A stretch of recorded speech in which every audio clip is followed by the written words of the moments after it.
మార్చి నెల సినీ ప్రేమికులకు అద్భుతమైన వినోదాన్ని అందించేందుకు సిద్ధమవుతోంది. ఈ నెలలో 3 పెద్ద సినిమాలు థియేటర్లలో సందడి చేయనున్నాయి.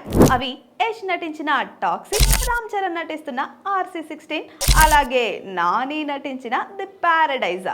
3 చిత్రాలు కూడా భారీ బడ్జెట్ తో రూపొందుతున్న పాన్ ఇండియా చిత్రాలే కావడంతో బాక్స్ ఆఫీస్ వద్ద గట్టి పోటీ జరగనుంది. ప్రస్తుతం ఉన్న షెడ్యూల్ ప్రకారం యష్ నటించిన టాక్సిక్ సినిమాను 2025 మార్చి 19న విడుదల చేయాలని నిర్ణయించారు.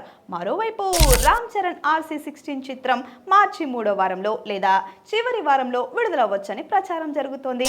ఈ సినిమా రామ్ చరణ్ పుట్టినరోజు అంటే మార్చి 27 సమయానికి థియేటర్లలోకి వచ్చే అవకాశం ఉంది. అయితే RC16 చిత్రంలో VFX భారీగా ఉంటుందన్న కారణంగా పోస్ట్ ప్రొడక్షన్ కోసం మరింత సమయం అవసరమవుతుందో ఏమో అన్న అనుమానాలు కూడా ఉన్నాయి.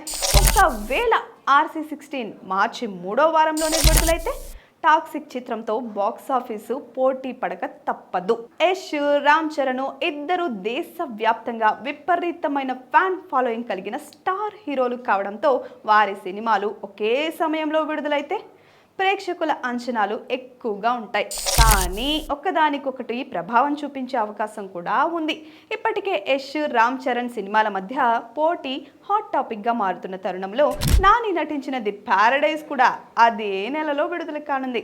మేకర్స్ ఈ సినిమాను మార్చి 26న ప్రేక్షకుల ముందుకు తీసుకురాబోతున్నారు. నాని సినిమాలు టాలీవుడ్ లో ఎప్పుడు మంచి క్రేజ్ ను కలిగి ఉంటాయి.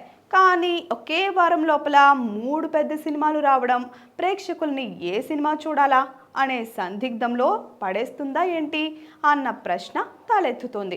ఇంకా మరో ముఖ్యమైన అంశం ఏంటంటే మార్చి నెలలో విద్యార్థుల పరీక్షల సమయం. సాధారణంగా ఈ కాలంలో చాలా మంది ప్రేక్షకులు చదువుపై దృష్టి పెట్టే అవకాశం ఉంటుంది.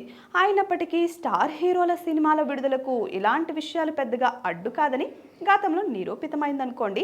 కానీ ఒకే నెలలో 3 భారీ సినిమాలు రావడం వల్ల కలెక్షన్స్ పై కొంత ప్రభావం ఉండొచ్చు.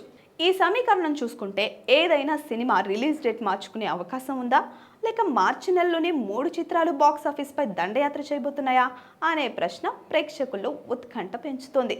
ఏదేమైనా ఏం జరిగినా 2025 మార్చి నెల సినిమాల అభిమానులకు పండగే. Please subscribe to the channel and download the Politicos app from the links in the description.